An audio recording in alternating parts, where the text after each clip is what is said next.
الله لا إله إلا هو الحي القيوم لا تأخذه سنة ولا نوم. Bismillahirrahmanirrahim. Assalamualaikum warahmatullahi wabarakatuh.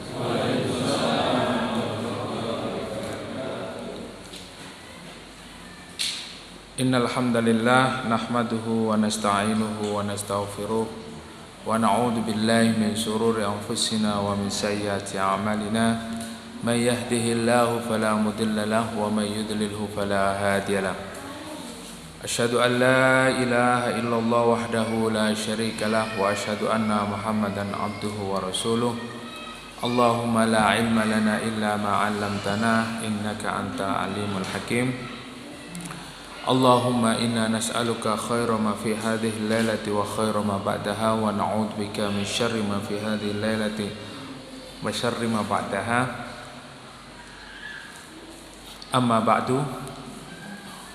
Para jamaah yang dimuliakan Allah, alhamdulillah pada pagi hari ini, pada malam hari ini kita diberikan oleh Allah Subhanahu wa taala kemudahan dan kenikmatan yang sangat besar, yaitu kita bisa melangkahkan kaki menuju ke majelis ilmu dengan keadaan sehat walafiat, dan ini adalah salah satu kenikmatan yang diberikan oleh Allah Subhanahu wa taala kepada hamba-hambanya yang disayanginya, dan juga kenikmatan yang paling besar yang diberikan oleh Allah Subhanahu wa taala kepada kita adalah nikmat iman dan Islam. Nikmat di mana hari ini kita masih dalam kondisi memegang teguh Islam, masih berada pada kondisi keimanan yang mudah-mudahan senantiasa bertambah, keimanan yang senantiasa bertambah ketaatan kita kepada Allah Subhanahu wa taala. Dan mudah-mudahan dengan keimanan yang terus bertambah ini, mudah-mudahan Allah mewafatkan kita dalam keadaan husnul khatimah. Amin. Bapak Ibu jamaah yang dimuliakan Allah, pada pertemuan malam hari ini kita akan melanjutkan kajian tafsir Al-Quran, yaitu pada surat Al-Baqarah ayat 86 ya, 86, 87, 88 ya. Nanti kita akan terus melanjutkan. Mudah-mudahan waktunya mencukupi.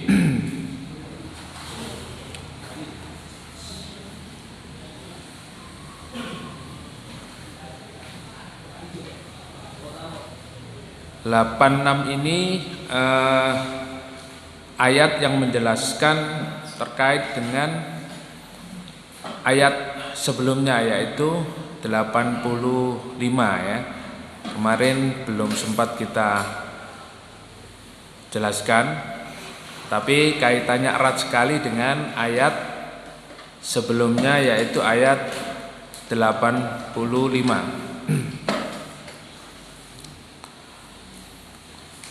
A'udzu billahi minasyaitonir rajim. Bismillahirrahmanirrahim. Ulaika alladzina ishtarawul hayatad dunya bil akhirah fala yukhaffafu anhumul 'adzab wa la hum yunsarun. وَلَقَدْ آتَيْنَا مُوسَى الْكِتَابَ وَقَفَّيْنَا مِنْ بَعْدِهِ بِالرُّسُلِ وَآتَيْنَا عِيسَى ابْنَ مَرْيَمَ الْبَيِّنَاتِ وَأَيَّدْنَاهُ بِرُوحِ الْقُدُسِ أَفَكُلَّمَا جَاءَكُمْ رسول بما لا تهوى أنفسكم استكبرتم ففريقا كذبتم وفريقا تقتلون وقالوا قلوبنا غلف بل لعنهم الله بكفرهم فقليلا ما يؤمنون.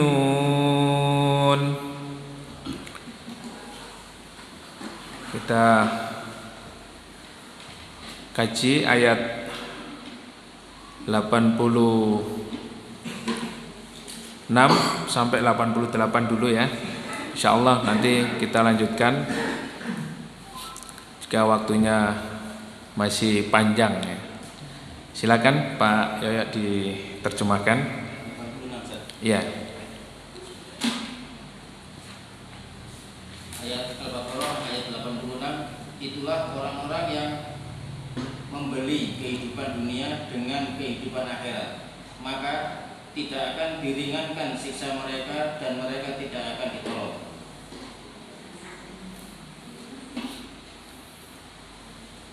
87 Al-Baqarah 87, dan sesungguhnya kami telah mendatangkan Alkitab atau Taurat kepada Musa, dan kami telah menyusulinya berturut-turut sesudah itu dengan rasul-rasul, dan telah kami berikan bukti-bukti kebenaran mukjizat kepada Isa putra Maryam, dan kami memperkuatnya dengan Ruhul Kudus.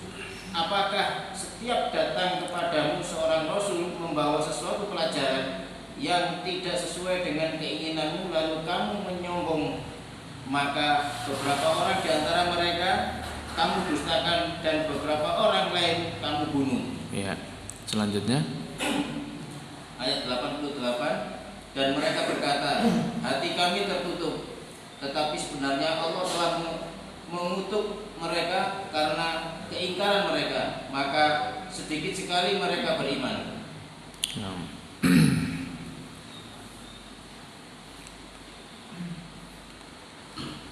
Bapak Ibu jamaah yang dimuliakan oleh Allah, kita melanjutkan kajian kita pada malam hari ini. Pada ayat 85 kemarin kita telah menjelaskan bahwasanya ayat ini menjelaskan tentang orang-orang Yahudi yang terbagi menjadi beberapa suku dan mereka memiliki sekutu masing-masing dari orang-orang Aus dan Khazraj yang menyembah berhala. Jadi mereka ini di dalam menghadapi sekutunya masing-masing ya, apabila mendapatkan ketidaksenangan ya, atau ada sekutunya yang terbunuh, mereka marah. Maka di dalam ayat ini kita mengambil pelajaran bahwa keberadaan seorang mukmin, keberadaan saudara ya, saudara, apalagi orang-orang yang beriman ini dimuliakan oleh Allah Subhanahu wa taala. Dima'uhum wa amwaluhum haramun alaikum. Jadi harta dan jiwa orang-orang beriman itu haramun alaikum ya, haram untuk ditumpahkan. Jadi orang yang membunuh orang yang beriman ini dosanya besar ya, termasuk al-kabair. Juga orang yang merampok hartanya orang-orang yang beriman ini, dia termasuk melakukan dosa yang sangat besar. Dan juga kehormatan orang-orang yang beriman ini harus dijaga, harus kita jaga baik-baik. Dan tentunya kita sebagai orang yang beriman memiliki sifat apa?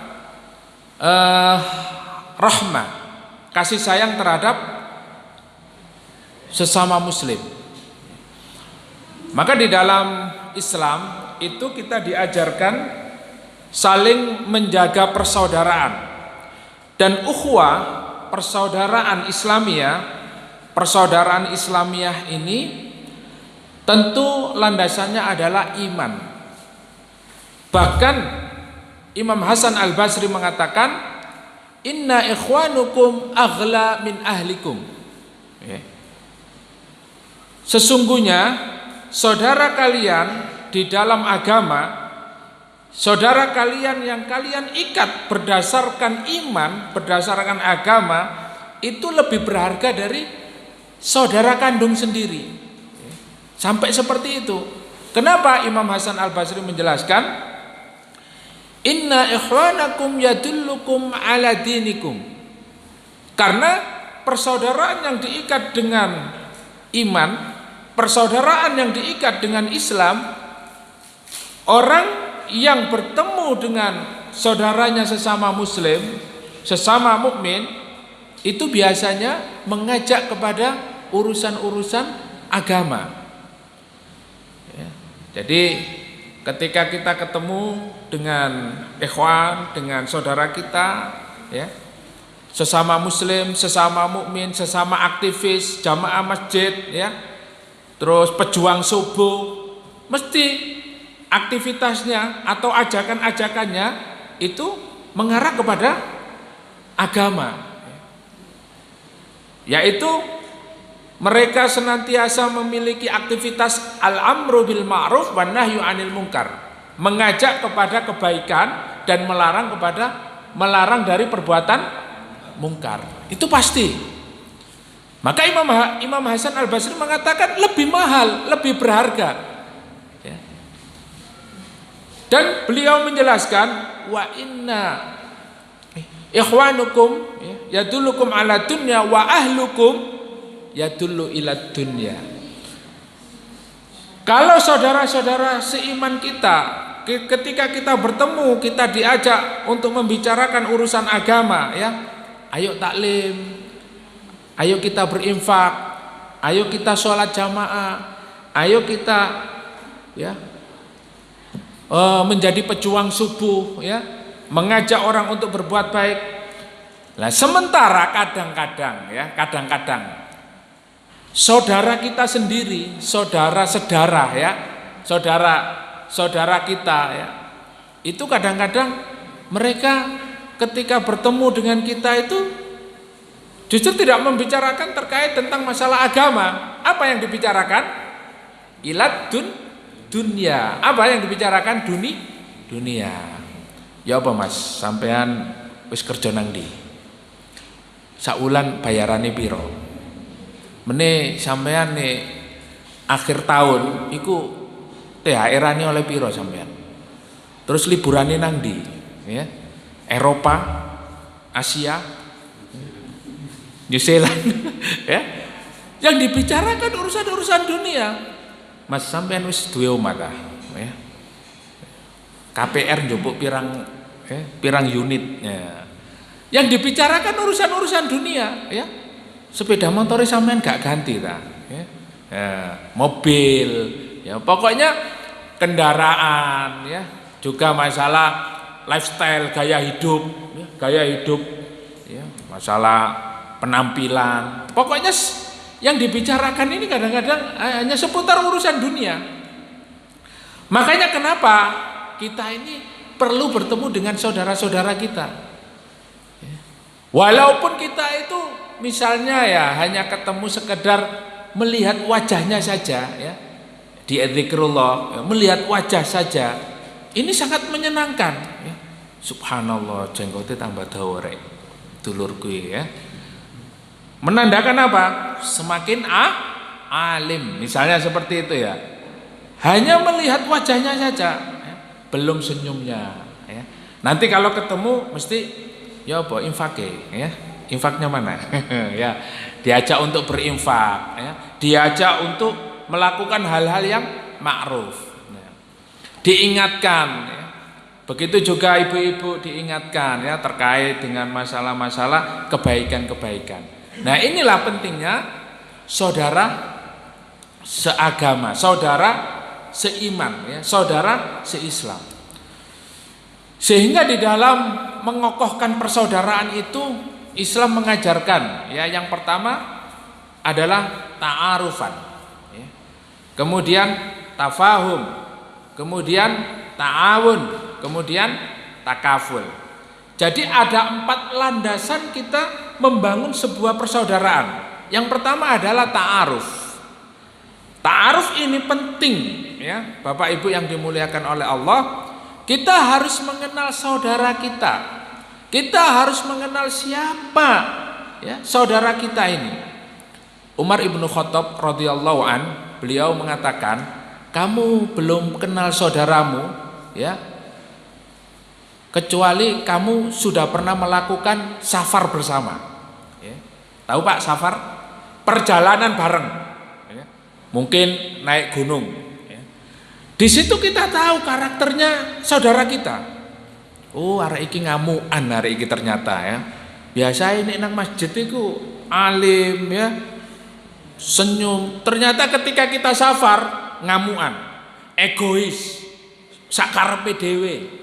Nah itu kita tahu ketika kita safar bersama, misalnya ke Jakarta bareng, satu bis atau satu mobil ya. Nah itu akan kita mengetahui watak ya, karakter. Kita akan menjadi lebih paham saudara kita ini siapa. Nah disinilah pentingnya ya. Oleh karena itu untuk semakin mendekatkan di antara persaudaraan umat Islam ini harus mengenal. Tak kenal maka tak sayang ya. Nah jadi di Dzikrullah ini juga meskipun saya tidak kenal namanya satu-satu, tapi ya paling tidak saya wajahnya alhamdulillah kenal. Ya, alhamdulillah kenal ya. Nah supaya lebih mengakrabkan lagi, supaya lebih kenal dengan saudara kita, bisa nanti diagendakan untuk mabit ya. Untuk mabit, acara mabit misalnya ya, bukan mobat mabit itu Pak ya, bukan mobat mabit, mabit ya. Mabit itu artinya apa? Kita berdiam diri ya, menginap ya, menginap, melakukan sebuah acara ya, misalnya acara khataman ya, atau acara nonton film perjuangan ya, kan ini pas ini ya 17 Agustus, peran ulama dan kiai di dalam memerdekakan Indonesia. Nah, nanti ada mabit ya, bukan mobat mabit ya, mabit nanti setelah nonton film ya istirahat, kemudian jam 3 malam bangun tahajud ya, mungkin Pak Yo bisa mendatangkan imam yang suaranya merdu ya, bisa jadi kita mendatangkan melakukan ibadah itu mendatangkan rasa khusyuk dan takut kepada Allah ya, sampai nangis-nangis meskipun tidak tahu artinya ya, saking enaknya bacaan Quran nangis ya, nangisnya ini bukan karena ya dibuat-buat, tapi karena takut kepada Allah padahal nggak tahu artinya. Nah disinilah mukjizat Al-Quran. Al-Quran itu membahagiakan manusia. Al-Quran itu bisa menjadikan hati tenang. Jadi hanya mendengarkan bacaan. Coba jenengan lihat di YouTube itu ada satu mungkin ya sebuah acara atau apa itu ya. Pokoknya Al-Quran itu diperdengarkan di orang-orang Eropa ya. Pokoknya orang-orang yang ya, pokoknya bukan orang Muslim lah. Apa ini ya? Setelah didengarkan nangis ya, padahal tidak tahu yang didengarkan, ternyata padahal yang didengarkan itu apa? Syekh Misyari Rosyid ya, Syekh Hudayfi ya, para masyayikh ya, para Imam Masjidil Haram, Imam Masjid Nabawi didengarkan, padahal tidak tahu ya. Biasanya dengarkan musik ya, musiknya ada yang metal, ada yang rock, ada yang begitu mendengarkan Al-Quran ternyata apa? Meneteskan air mata, bisa meneteskan air mata. Itu orang kafir ya. Orang yang belum mendapat hidayah. Apalagi kita seorang muslim mendengarkan Al-Quran dengan lantunan yang merdu, suara enak, Masya Allah ya. Lebih utama lagi belajar bahasa Arab ya. Jadi kalau kita mungkin tidak tahu bahasa Arab, misalnya Jahannam, wah itu neraka Jahannam ya. saya takut nanti masuk neraka jahanam. Jahanam ya. Pokoknya ada kata-kata jahanam nangis ya. Tidak apa-apa. Itu salah satu bentuk kita berusaha untuk merasa takut kepada Allah Subhanahu wa taala. Nah, ini supaya kita apa? Supaya lebih dekat kepada Allah dengan bersama-sama saudara-saudara kita itu ya. Kita mengenal lebih dekat ya. Kita tahu, oh ternyata nek turu ngorokan hari ini ya. Ternyata mendengkur ya. Jadi kita mengetahui saudara kita itu apabila kita safar bersama atau kita ya menginap bersama ya dalam satu waktu. Nah, itu kita baru mengenal saudara kita ya. Kalau kita hanya sebatas pengajian begini saja ya, bertemunya hanya berapa jam sih Pak? Ya, kajian kita ini ya paling lama 1,5 jam lah. Ya. Yang paling lama ngobrolnya, ya. Kadang-kadang jam 11 baru pulang. Ya. Paling lama 1,5 jam ya, minimal 1 jam. Hanya 1 jam terus balik pulang. Ya. Jadi kita sebetulnya ya belum ta'aruf ya, belum mengenal antara satu dan yang lain. Nah, salah satu di antara landasan mengokohkan persaudaraan itu adalah ta'aruf.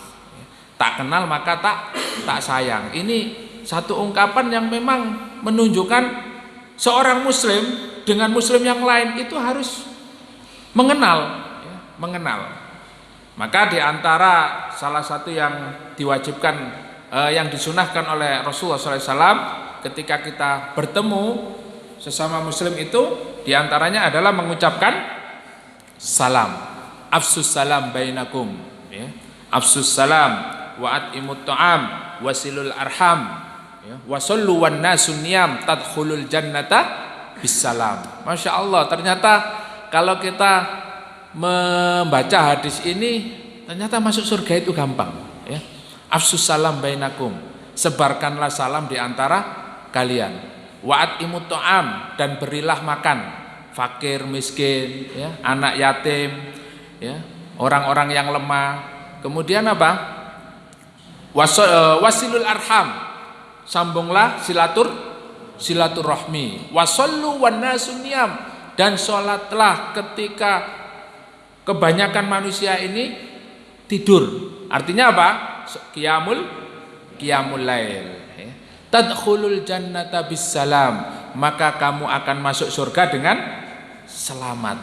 Masya Allah. Mudah napa mboten? Mudah napa mboten? Nek jawabannya rada seret ya berarti susah ya.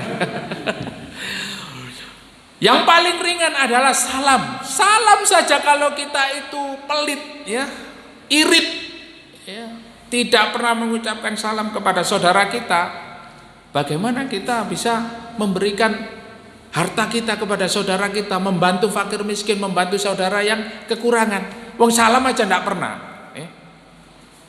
Malah yang ada ini kalau ketemu, dos wedus, dengan ucapan-ucapan lakop-lakop yang jelek. Ini jahiliyah Pak. Ya. Panggilan-panggilan yang buruk itu adalah panggilan-panggilan orang-orang jahiliyah. Maka ketika kita ingin mendekat kepada saudara kita, paling tidak salam ya, assalamu alaikum ya. Jadi Ibnu Abbas itu ketika ada ini disampaikan kepada para sahabat, Ibnu Abbas itu jalan Pak dari rumahnya, dari ujung ke ujung itu cuma hanya Pak, assalamualaikum warahmatullahi wabarakatuh, assalamualaikum warahmatullahi wabarakatuh ya. Karena assalamualaikum lahu asrun ya, 10 pahala, warahmatullahi 10, wabarakatuh dapat 10. Jadi berapa? Kalau assalamualaikum warahmatullahi wabarakatuh dapat berapa Pak? 30 pahala. Dan itu doa ketika saudara kita membalas waalaikumsalam warahmatullahi wabarakatuh. Masya Allah, keselamatan, rahmat Allah turun kepada kamu, wabarakatuh, dan keberkahan. Masya Allah ya. Nah, ini kita akan mendapatkan doa-doa dari saudara-saudara kita. Nah, itu sahabat itu berjalan dari ujung ke ujung itu cuma salam saja. Assalamualaikum warahmatullahi wabarakatuh. Assalamualaikum. Menyebarkan salam. Dan kalau ini kita biasakan sesama muslim, sesama saudara kita, Masya Allah, rahmat, keberkahan dan ketenangan. Insya Allah ya kita rasakan betul lah. Sekarang ini enggak ya, salam enggak, ngasih menyambung silaturahmi enggak. Malah apa? Malah sekarang ini dengan media sosial banyak terjadi konflik. Oleh karena itu, sebelum kita kepada ayat berikutnya terkait tentang masalah ukhuwah ini, kita buka di dalam surat Al-Hujurat ya. Surat Al-Hujurat. Ini terkait dengan akhlak ya, Pak ya. Jadi kita belajar akhlak. Allah Subhanahu wa taala telah mengajarkan kepada kita bagaimana akhlak sesama muslim ya, menjaga persaudaraan di antara sesama. Dibuka surat Al-Hujurat ayat 49. Sebetulnya ayat ini terkait tentang masalah etika ya semuanya, tetapi kita buka surat Al-Hujurat ayat 10, 11 dan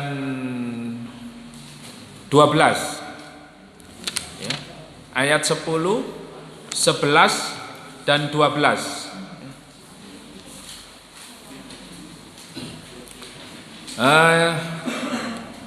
Pojok ya. Oh, Pak Slamet ya, dibaca yang pojok sana ya, belum pernah baca ini. Al-Hujurat ayat 49. Surat ke-49 ayat 10, 11 dan 12. Dibaca terjemahnya saja ya.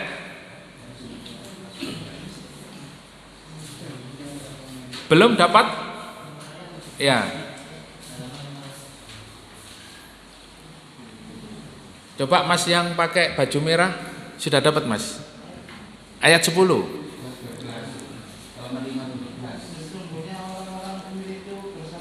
Ya, diulangi Mas, yang keras Mas.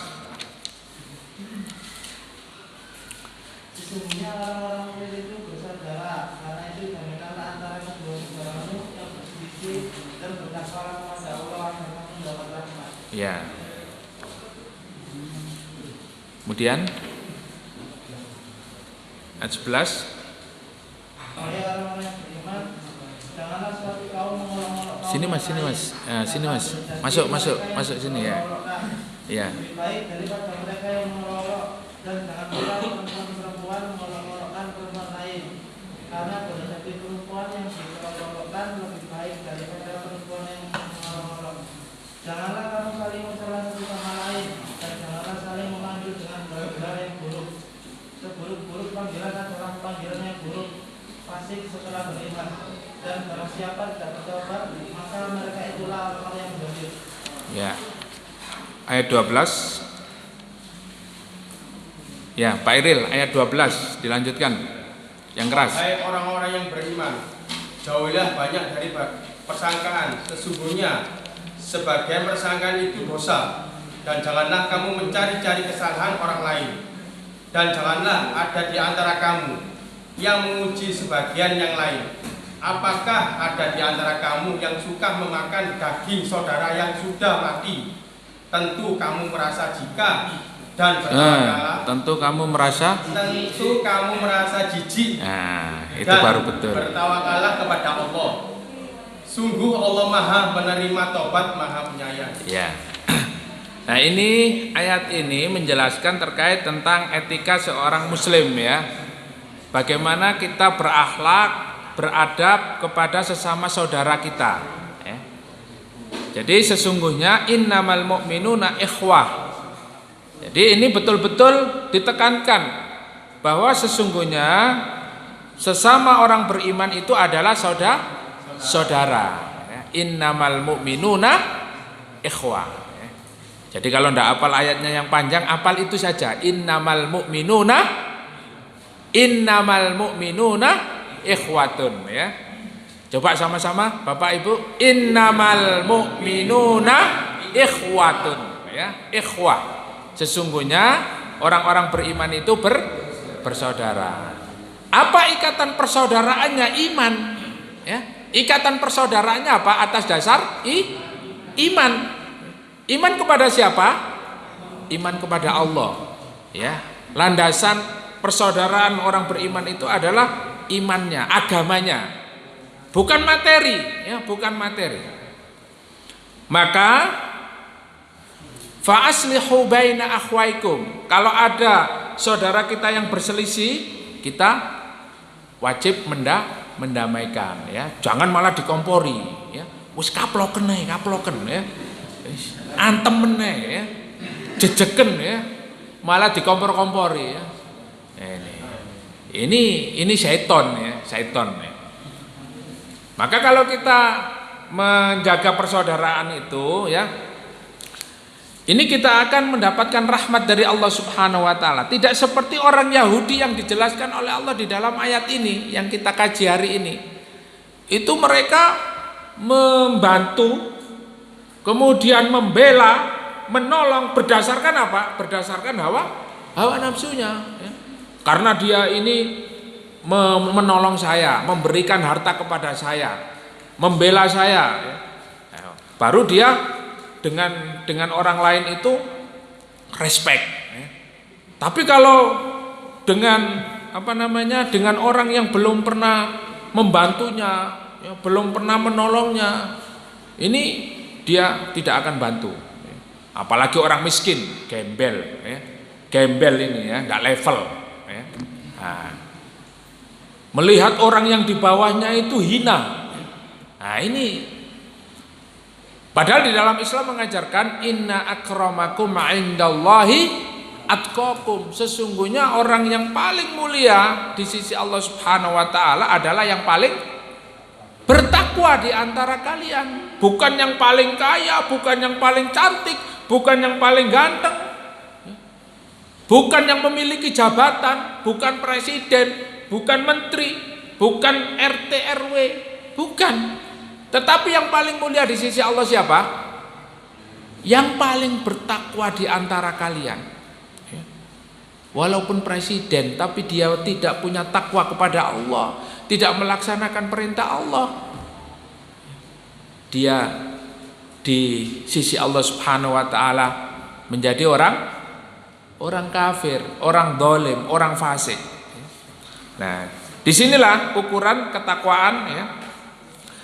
Jadi keimanan seseorang itu wattaqullaha la'allakum turhamun, maka bertakwa kepada Allah lah kalian akan senantiasa mendapat rahmat ya. Rahmat Allah turun kepada kita, keberkahan Allah turun kepada kita. Indikasi keberkahan ya. Jadi tanda-tanda barokah mendapat rahmat dalam kehidupan seseorang itu apa? Kata Ibnu Qayyim, ziyadatul khair. Semakin hari kehidupan kita ini semakin baik. Dalam keluarga antara suami dan istri semakin harmonis. Mencari nafkah ya, selalu dimudahkan, Masya Allah ya. Kemudian ya, komunikasi dengan tetangga, dengan teman, itu pun membuahkan ya, satu kemudahan-kemudahan ya. Anak sekolah ya, mudah bayarnya ya. Utang lunas semua ya. Pokoknya semua dimudahkan. Ini maknanya apa? Berkah ya. Ziyadatul khair, bertambah kebaikan. Semua yang kita dapatkan itu akan senantiasa menjadikan diri kita lebih dekat kepada Allah Subhanahu wa taala. Itu barokah ya. Jadi apapun profesi kita Pak, guru, petani, pedagang, dokter ya, semuanya akan diberi kemudahan oleh Allah Subhanahu wa taala ya, manakala semua pekerjaan itu barokah.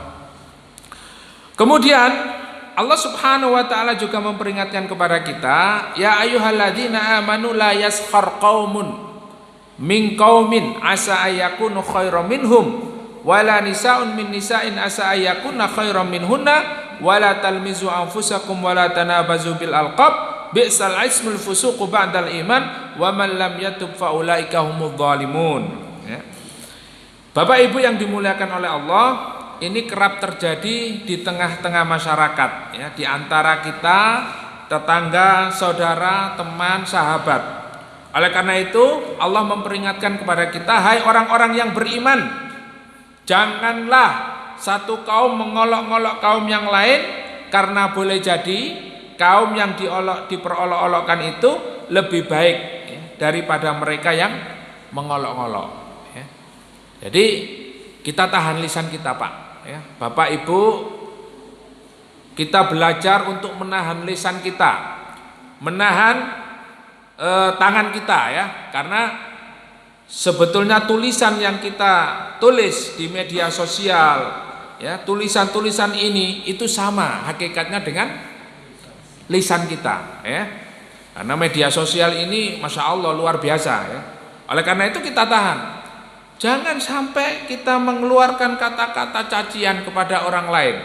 Jangan sampai kita mengolok-olok saudara kita sendiri. Boleh jadi saudara kita yang kita olok-olok, saudara kita yang kita caci maki itu lebih baik daripada kita. Kita tidak tahu. Asa ayyakunu khairam minhum wala nisa'um min nisa'in. Begitu juga antara perempuan yang satu dan yang lainnya, jangan mudah mengolok-olok. Asa ayyakunna khairam minhunna wala talmizu anfusakum wala tanabazu bil alqab, ya. Kita dilarang mengolok-olok. Kemudian yang kedua, dilarang apa, Pak? Tidak boleh kita saling mencela satu dan yang lainnya, dan jangan memanggil dengan gelar-gelar yang buruk, ya. Jul bajul, nah, nyeluk sak karepe dhewe, ya. Apalagi di Surabaya, di Kupang Krajan, ya, nyeluk sak karepe dhewe, ya. Itu dilarang, Pak, dilarang, ya. Nah, ini bro-bro ini, ya, apa, teman-teman yang muda-muda ini, ya, para remaja pemuda ini, ya, sudah mulai kita tinggalkan itu tradisi jahiliyah, ya. Jadi kita panggil ya akhi, ya, wahai saudaraku, ya. Kalau yang perempuan, ibu-ibu, ya mungkin ya Humairah, ya. Dipanggil ya yang menyenangkan hati, ya. Wah, saya kok kayak Aisyah, ya, dipanggil Humairah, ya. Ya. Jadi memanggil dengan panggilan yang disukai, ya. Ini adab dan akhlak di dalam Islam. Jangan memanggil gelar-gelar yang dulu ini tradisi orang-orang jahiliyah, dan ini akan menjadikan hati kita mengeras, dan itu akan menimbulkan kebencian, ya. Bapakku jenengi api-api awakmu, ya, nyeluki koyok. Jadi manggilnya manggil dengan sebutan yang jelek, wis pokoknya paling elek sak Surabaya, ya. Nah, jadi ini kan akhirnya menimbulkan kebencian, ya, kebencian. Dan ini tidak boleh, ya. Kalau ada perselisihan di antara saudara, secepatnya segera mungkin untuk diperbaiki. Bisal ismul fusuqu ba'dal iman wa man lam yatub fa ulaika humudz zalimun.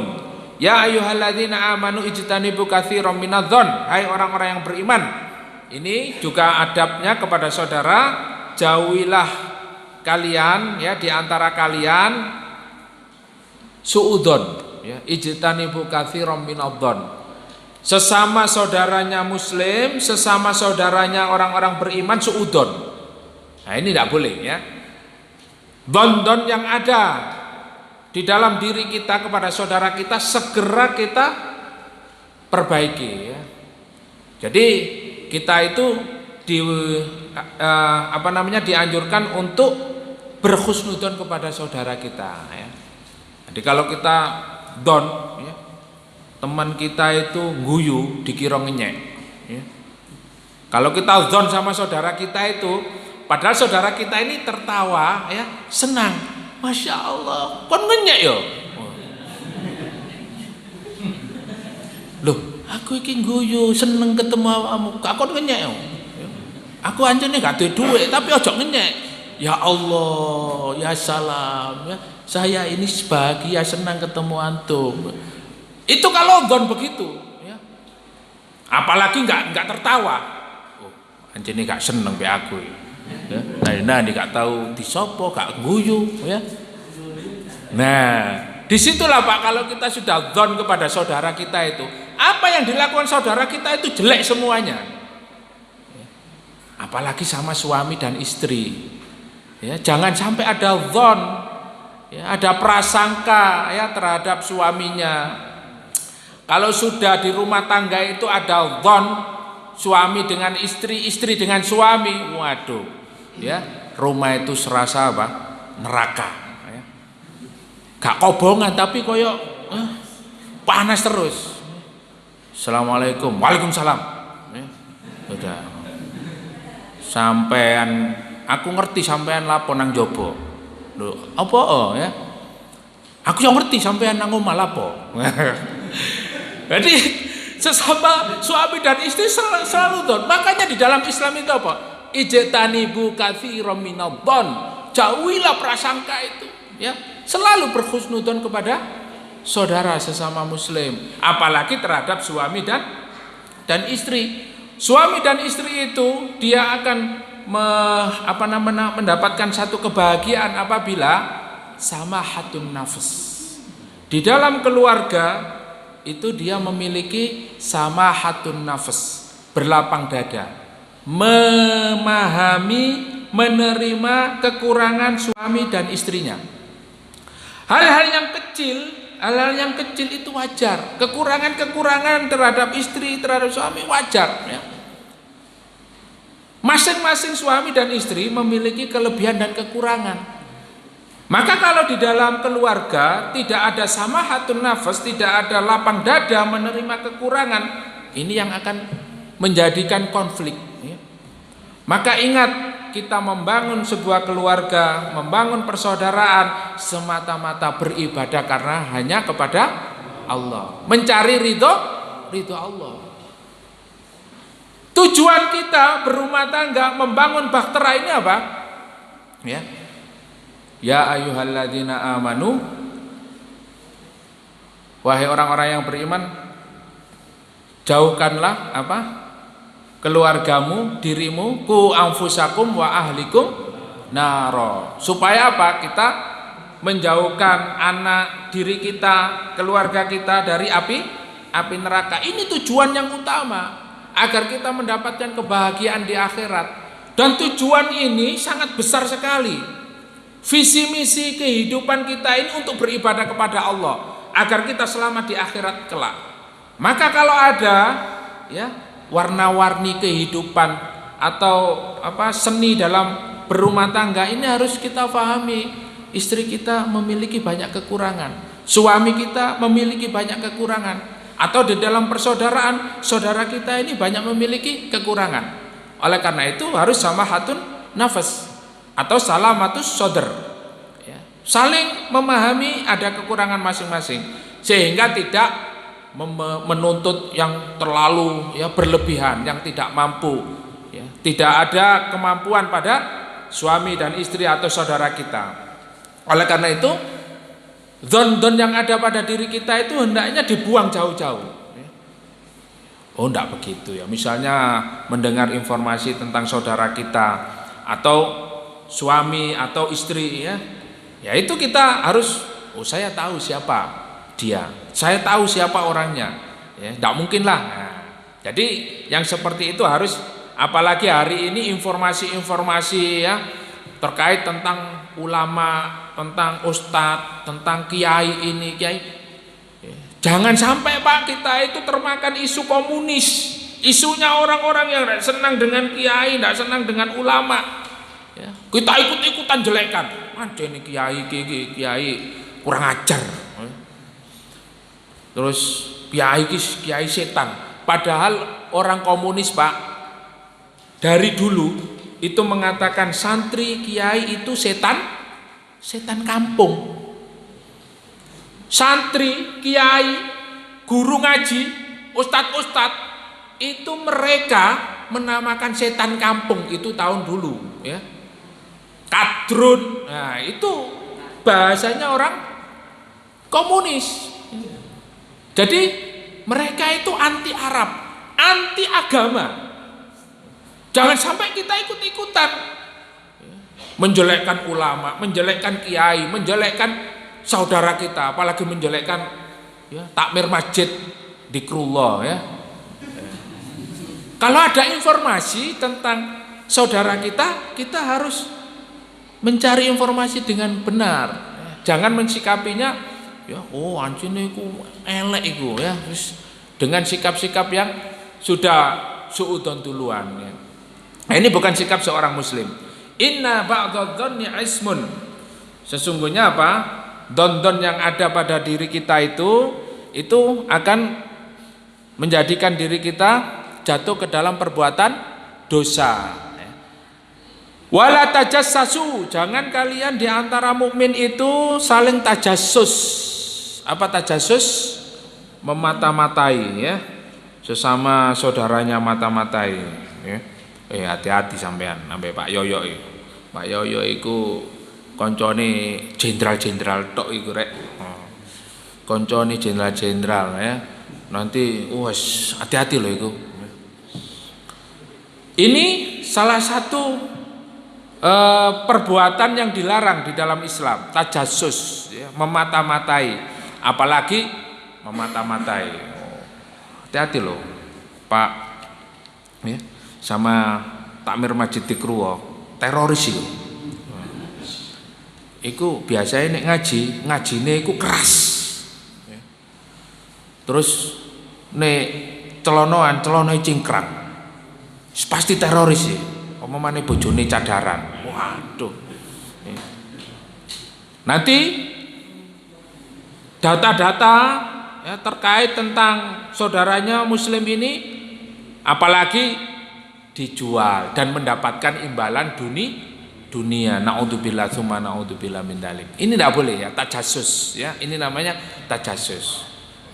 Ini di dalam pembahasan ini ulama ya, ada satu kitab yang bagus itu ya, kalau misalnya dikaji ya, kitab Adabul Mufrad ya, adab-adab seorang muslim, itu hadis-hadisnya sangat lengkap ya, dan hadis-hadisnya Sahih Bukhari Muslim. Wala yaghtab ba'dukum ba'dha. Nah, ini tidak boleh ghibah di antara satu dan yang lain. Kenapa? Ayuhibbu ahadukum ayyakula lahma akhihi maitan fakarihtumu. Karena orang-orang yang ghibah itu sama saja dia dengan memakan daging saudaranya yang sudah mati. Jadi saudaranya sudah meninggal dunia, itu dagingnya diiris-iris dimakan. Ayuhibbu ahadukum ayyakula lahma akhihi maitan fakarihtumu. Pasti kita tidak suka, Pak. Pasti kita tidak suka, Bu. Memakan daging, memakan bangkai saudara kita yang sudah mati itu, sudah busuk, terus dagingnya dimakan. Seneng apa mboten? Pasti tidak senang. Nah, orang yang ghibah, suka ngerasani, suka rasan-rasan, itu adalah orang yang diibaratkan oleh Allah Subhanahu wa taala memakan daging bangkai saudaranya yang sudah mati. Jijik ya, bukan jika ya Pak Iril tadi ya. Jika ya, kalau jika nanti tidak masuk ya, jijik ya. Jijik sangat menjijikkan. Nah, ini adab kita terhadap saudara kita sesama muslim, tidak boleh ngerasani. Kalau nggak senang ya ngomong aja ya. Ngomong aja nggak senang sama saudaranya ya. Aku gak seneng nek sampean gawe peci bolong-bolong ya. Ane risi ngono ya. Oh iya, menis aku tak tuku sing peci Indonesia ya. Ya. Peci Nusantara ya. Ya. Jadi itu salah satu ya. Wis gak seneng dirasani. Iku lho nek gawe kopiah iku kaya wong gembel ngono ya. Nah, diomong-omongkan ya. Apalagi ya di dalam satu hadis yang paling banyak melakukan rasan-rasan itu memang di dalam hadis disebutkan seorang wanita ya. Ada seorang wanita, dia itu sholatnya khusyuk, sodakonya banyak, qiyamul lail, tetapi dia ahlun nar. Dia penghuni neraka. Kenapa? Kata Rasulullah SAW, karena dia tidak menjaga lisannya, ya, tidak menjaga lisannya. Dan ada seorang wanita yang biasa-biasa saja ibadahnya, ya, amalannya juga biasa-biasa saja, tetapi dia ahlul jannah. Kenapa? Karena dia menahan lisannya, tidak mengganggu tetangganya dan saudaranya dengan lisannya, ya. Artinya apa? Dia menjaga betul Pak lisannya ini, ya, tidak ngerasani, tidak ghibah, ya, apalagi mencela. Jadi ini satu satu adab, ya, akhlak untuk menjaga persaudaraan di antara kaum muslimin. Wattaqullaha innallaha tawwabur rahim. Bapak Ibu yang dimuliakan Allah Subhanahu wa taala, ini sangat penting saya sampaikan karena hari ini persaudaraan kaum muslimin ini semakin hari semakin menjauh, ya, semakin tidak percaya terhadap saudaranya sendiri, tidak percaya. Dan ini karena orang-orang kafir itu menginginkan umat Islam itu berpecah belah, terkotak-kotak, ya, terkotak-kotak. Karena kalau sudah mereka melihat ada indikasi persatuan umat Islam, wah mereka, ya, kelojotan Pak, ya. Orang-orang kafir itu paling tidak senang, ya. Muhammadiyah, NU, Persis, Jamaah Tabligh, Al-Irsyad, ya, semua bersatu misalnya untuk menghadapi kekuatan komunis, mereka tidak senang, ya. Sehingga apa? Mereka pun memiliki strategi untuk memecah belah.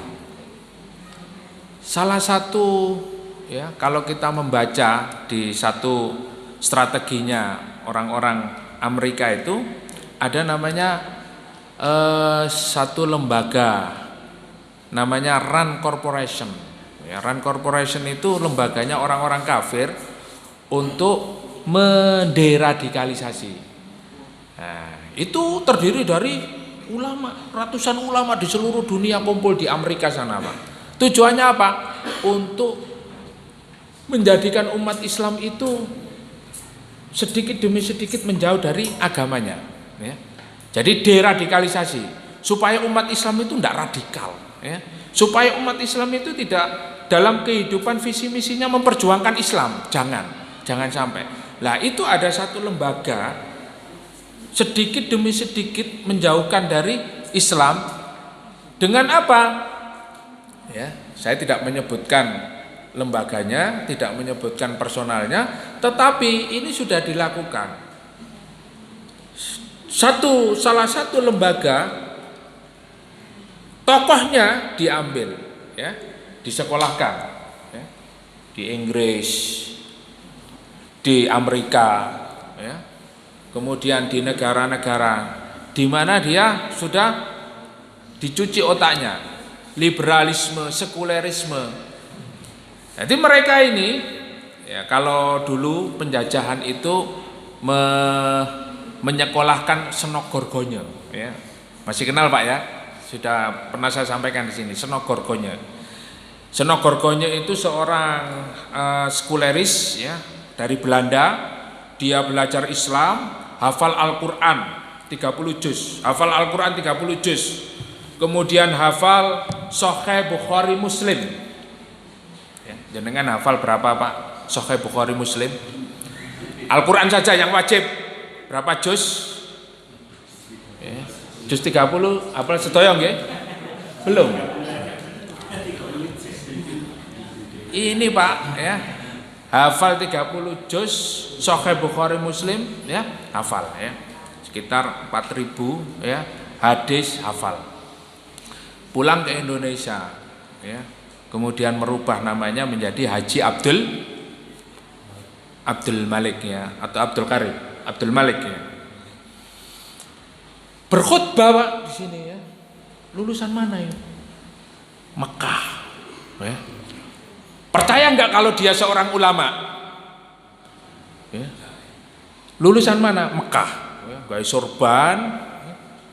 Pakai jubah sorban, Masya Allah, ya. Lulusan Mekah Madinah, hafal 30 juz ya, kemudian Sahih Bukhari Muslim, berkhutbah di hadapan umat Islam bahwa umat Islam tidak diwajibkan untuk berhaji. Ya.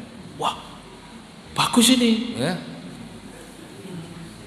Tidak diwajibkan untuk berhaji. Jadi mereka mencuci otak umat Islam melalui orang-orang yang dianggap intelek, profesor, doktor, sudah memiliki keilmuan yang cukup luar biasa. Nah, disinilah Pak strateginya ya, agar umat Islam ini sedikit demi sedikit menjauh dari Islamnya. Akhirnya apa? Mereka tidak paham sama sekali dengan Islam. Yang taklim setiap hari datang di zikrullah saja terkecoh kadang-kadang dengan perkataan-perkataan yang menjauhkan dari perjuangan umat Islam. Apalagi tidak pernah taklim, tidak pernah ngaji sama sekali ya. Wis gak pernah ngaji, gak iso ngaji, maca Quran gak iso. Betapa mudahnya mereka akan menggiring umat Islam ini kepada kekafiran. Maka tidak heran Pak, ada umat Islam yang mencela ulama, menjelekkan kiai, menjelekkan saudaranya sendiri. Kenapa? Karena mereka tidak paham. Nah, disinilah berbahayanya ya, sehingga sangat penting sekali memahami karakter saudara kita sesama Muslim. Maka tadi landasan tadi yang pertama, ya ini nggak cukup ya waktunya ya. Landasan ukhuwah yang pertama adalah ta'aruf, kita mengenal. Kemudian yang kedua tafahum. Ya, yang ketiga ta'awun, yang keempat takaful.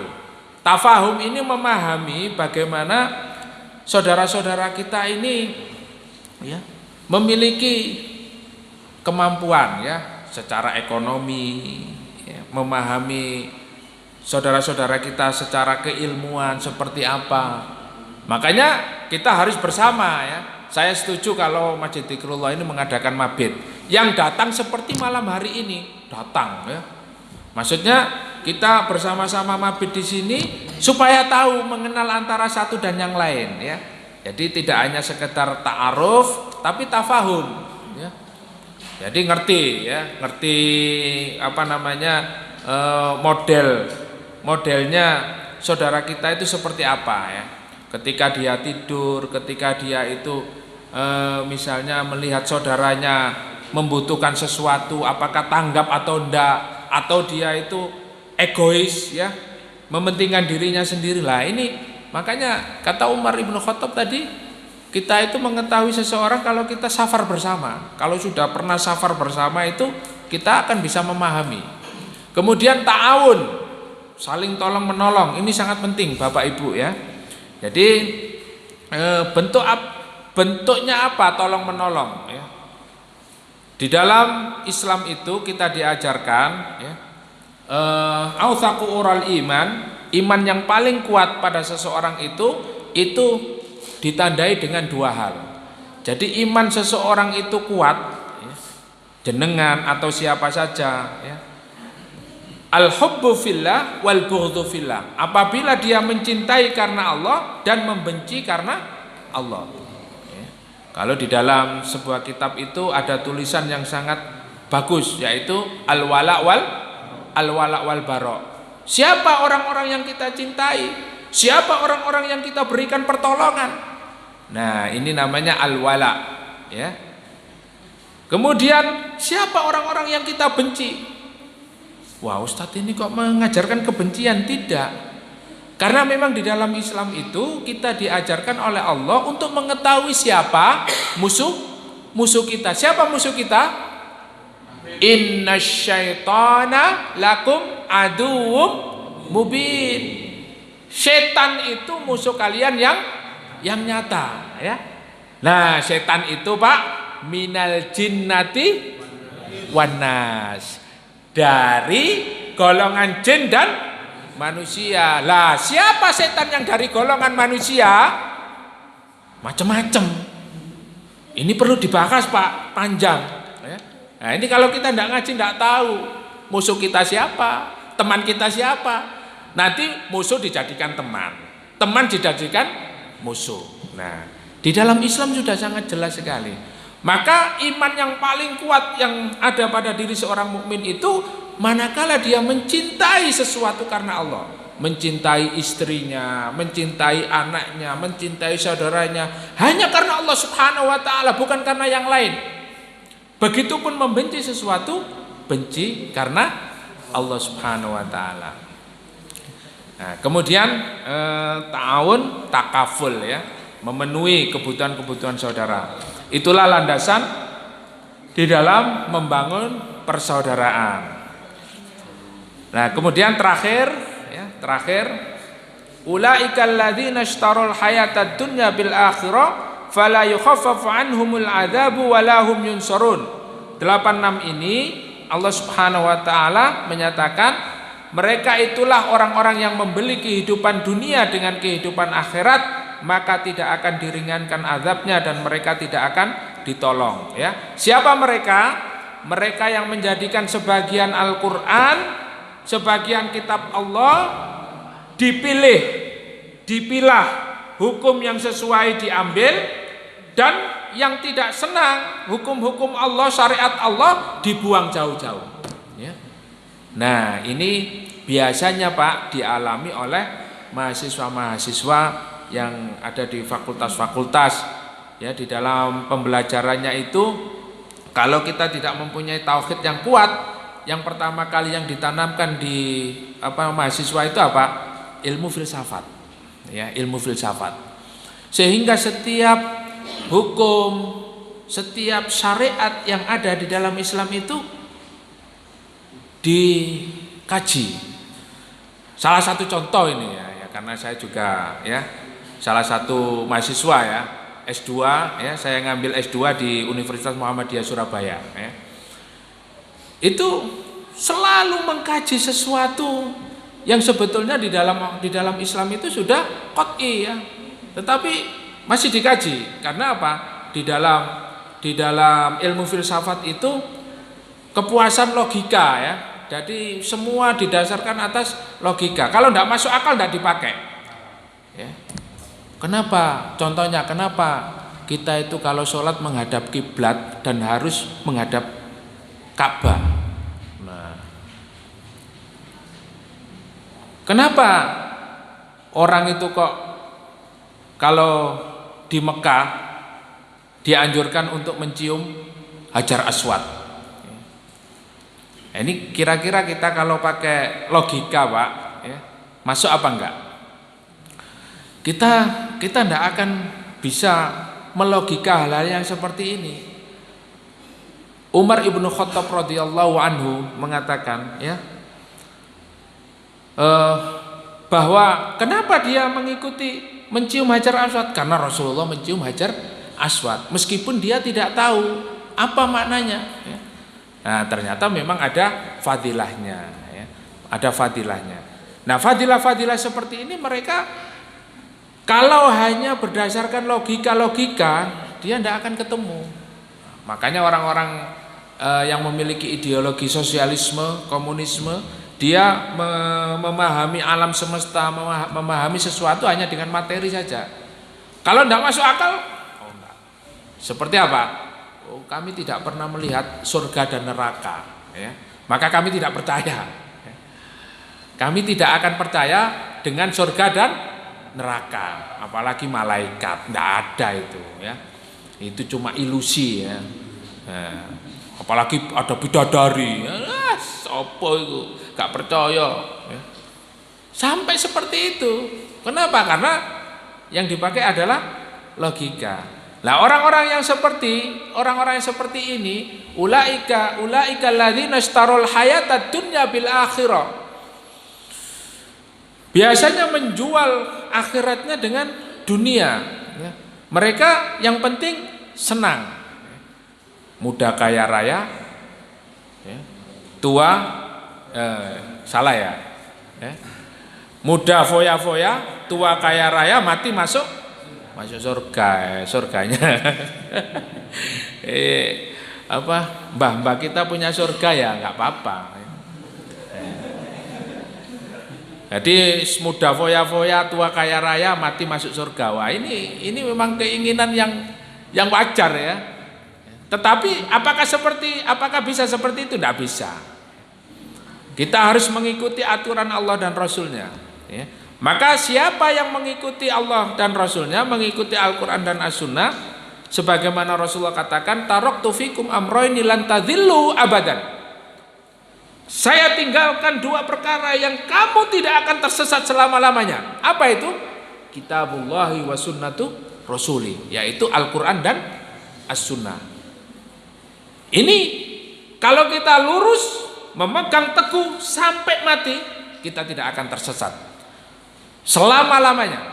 Bahkan kita akan mendapatkan kehidupan yang baik fid dunya wal akhirah. Fala yukhaffafu anhumul adzab wala hum yunsarun. Orang-orang yang menjual akhiratnya dengan kehidupan dunia itu, mereka tidak akan ditolong oleh Allah Subhanahu wa taala dan tidak diringankan azabnya. Naudzubillah tsumma naudzubillah min dzalik. Masya Allah, hari ini di akhir zaman ini itu kita betul-betul melihat orang itu menjual agama untuk kepentingan dunia itu biasa. Nggih napa mboten? Mungkin kalau kuliah ini Pak, saya suruh nulis satu-satu. Ya, saya suruh nulis satu-satu. Apa? Ya, berikan contohnya orang yang menjual akhirat untuk kepentingan dunia. Ya, kalau misalnya ini kuliah ya, saya suruh nulis satu-satu Pak. Saya kasih kertas satu-satu, saya suruh nulis ya. Apa? Ya, nah, ya. Mungkin masing-masing memiliki pandangan yang berbeda-beda. Dan masing-masing memiliki contoh, ya kan begitu. Karena hari ini sangat banyak ya orang menjual akhiratnya untuk kepentingan dunia. Bahkan yang paling berbahaya itu sekarang gerakan pemurtatan, ya. Anak-anak gadis, ya, perempuan-perempuan wanita muslimah itu sekarang mudah sekali dimurtadkan. Gara-gara apa? Melihat cowok ganteng, kaya raya, ya. Gaya hidupnya luar biasa, dia menggadaikan akidahnya, mau dinikahi oleh laki-laki tersebut hanya dengan saya mau menikah kalau kamu masuk Islam, ya. Akhirnya masuk Islam. Ketika sudah hamil disuruh masuk Kristen, dia murtad, istrinya harus masuk Kristen. Nah, ini pemurtatan luar biasa Pak, dan ini sebetulnya sudah berjalan lama ya di Sumatera ya, baik di Jawa dan lain sebagainya. Maka hati-hati ya yang punya putri ya, yang punya putri. Kalau khawatir ya bisa dipondokkan di pondok Tahfidzul Quran Al-Himah ya, yang kebetulan saya juga punya pondok pesantren ya putri, sekaligus promosi Bapak Ibu. Ya, insya Allah kita mencetak generasi Robbani ya, Ahlul Quran ya, insya Allah ya. Karena apa? Membentengi muslimah hari ini cukup berat, sangat berat sekali Pak. Ya, berat sekali. Ya. Gaya hidup, ya, kemudian kutwah, contoh, panutan yang diikuti hari ini itu bukan Rasulullah, ya. Bukan ummahatul mukminin. Tetapi mereka lebih senang dengan orang-orang Korea ya. Drakor itu hampir di rumah itu drakor itu ya. Akhirnya jadi Dracula ya. Nah, itu disenangi, digandrungi, bahkan menjadi lifestyle, menjadi apa? Gaya hidup. Naudzubillah min dzalik ya. Kemudian dengan gaya hidup Islami anti ya. Jadi mereka itu meskipun pakai jilbab ya jilbab gaya ya, jilbab gaul ya. Gaya hidupnya tidak mencerminkan seorang muslimah ya. Apalagi remaja ya. Remaja kita ini Masya Allah ya, kalau punya rambut itu kayak pelangi ya. Hijau, kuning, merah, biru, coklat ya. Anting-antingnya tidak hanya di telinga, di sini di anting-antingi Pak ya, di ini ya. Nah, ini gaya hidupnya bukan gaya hidup yang mencerminkan seorang muslim.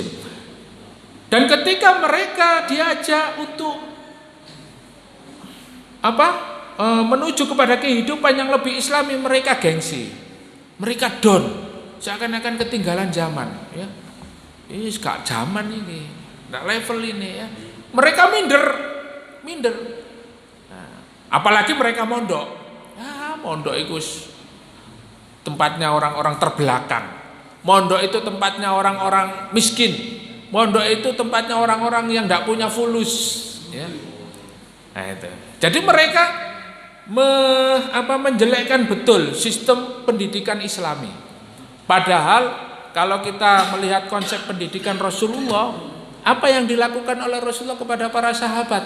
Para sahabat mulazamah kepada Rasulullah Muhammad sallallahu alaihi wasallam. Mulazamah, ya.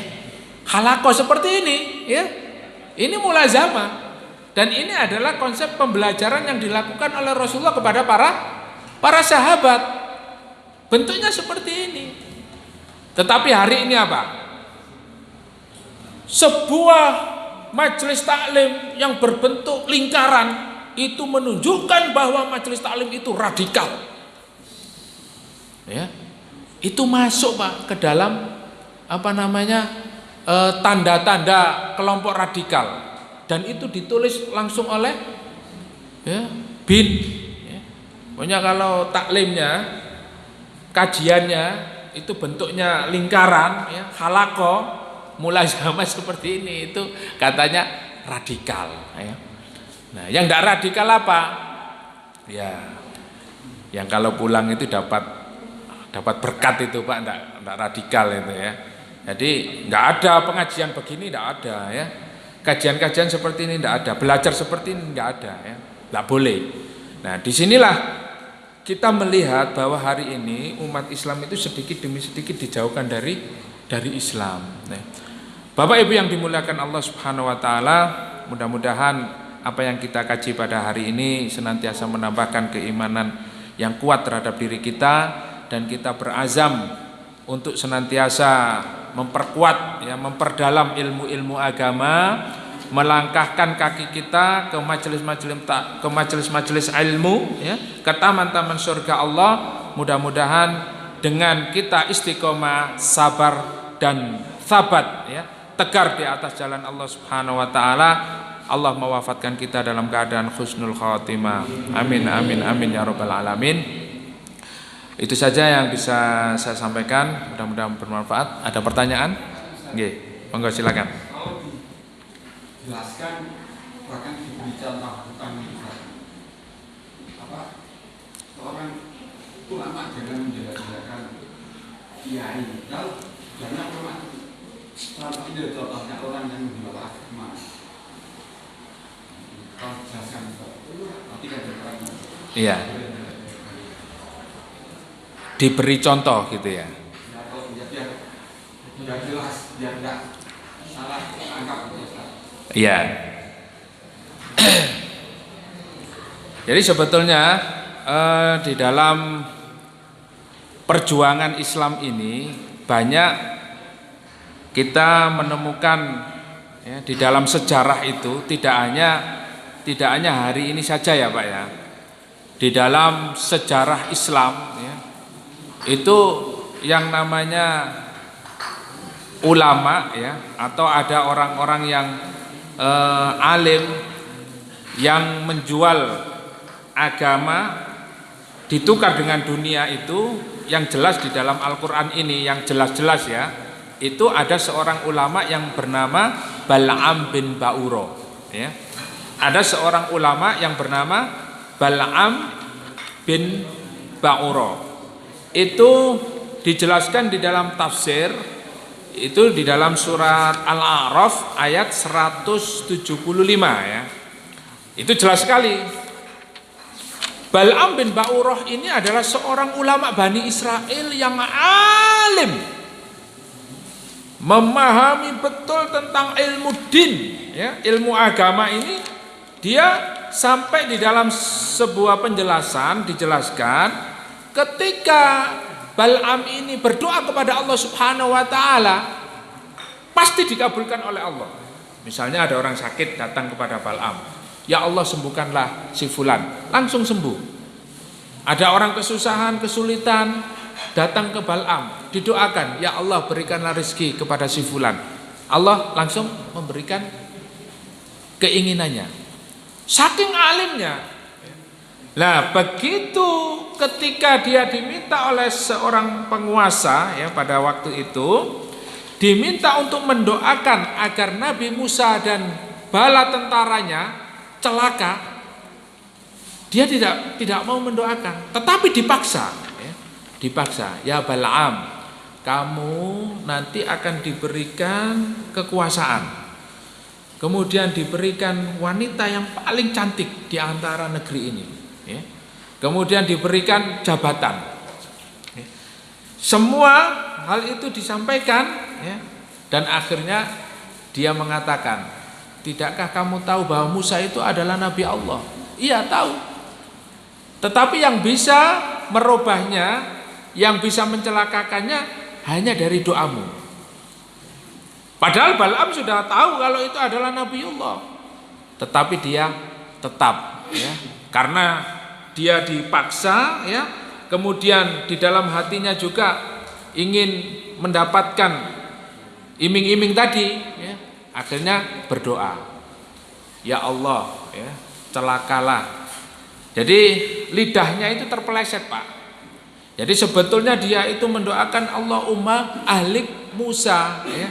Tapi dia mendoakan Allahumma ahlik sultan ya. Ya Allah, hancurkanlah penguasa ini. Padahal mestinya dia mendoakan ya Allah hancurkanlah Musa dan tentaranya. Tapi dia mendoakan apa? Ya Allah hancurkanlah penguasa di negeri ini.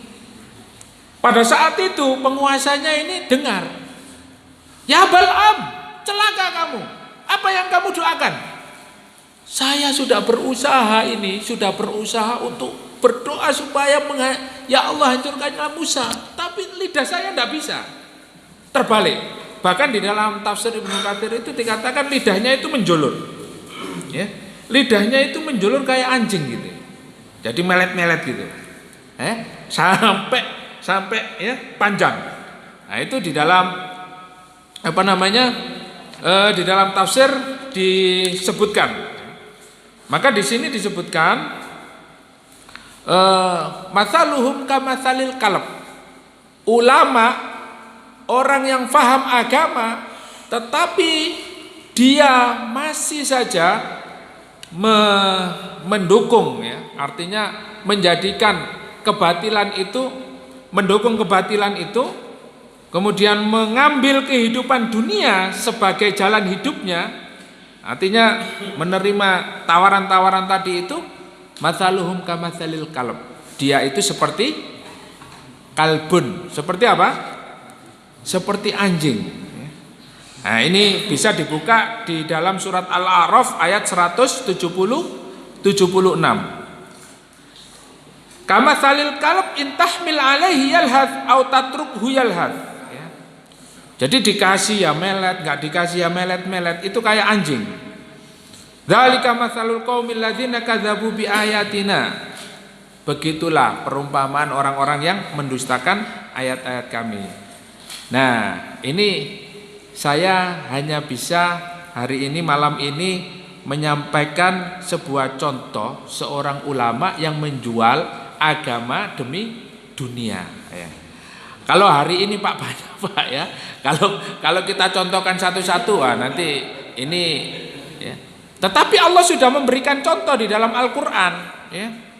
Maka hari ini ketika kita menemukan ulama atau seorang tokoh atau seorang alim, kiai, ustadz yang dia itu mendukung ya, atau mereka menjadikan tujuannya ya, untuk mensukseskan orang-orang yang melawan Islam ya, mendukung, jelas-jelas mendukung untuk mendukung kebatilan ya, artinya tidak mendukung ulama ya. Ada ulama-ulama yang tidak mendukung ulama, bahkan di dalam sejarah itu ada banyak ulama itu yang mendukung komunisme, itu ada ulama yang mendukung PKI, itu ada Nah, ini banyak nggih Pak nggih. Nah, para sesepuh ini paham ya. Tapi kalau kita mengkaji hari ini seperti ini ya perlu waktu yang cukup panjang ya, karena ini sejarah ya, perlu dibacakan sejarah berulang-ulang. Nah, hari ini seperti itu, maka sudah jelas dicontohkan oleh Allah, mereka seperti anjing. Mereka itu ingin kehidupan dunia, tetapi covernya itu seorang ulama, ya, seorang kiai. Naudzubillah tsumma naudzubillah min dzalik. Dan ini akhir zaman ini banyak hal yang seperti itu ya. Kiai, ustadz, ulama yang tujuannya itu mencari kehidupan dunia. Tidak murni semata-mata untuk memperjuangkan agama Allah. Dan inilah kebalikan atau banyak contoh-contohnya yang kita dapatkan di dalam kehidupan kita, dan kita berdoa kepada Allah mudah-mudahan terhindar dari hal yang demikian, faham terhadap agama, faham terhadap Islam. Kita yakin bahwa Islam yang benar, tetapi kita tidak mengikuti Islam. Naudzubillah tsumma naudzubillah min dzalik. Mudah-mudahan Allah menjadikan kita tetap istiqomah di jalan Allah, berjihad di jalan Allah, dan mematikan kita dengan kematian syuhada fisabilillah yang husnul khatimah. Amin amin ya rabbal alamin. Cukup Pak nggih? Insyaallah cukup. Mudah-mudahan apa yang kita lakukan pada malam hari ini dicatat sebagai amal soleh ya.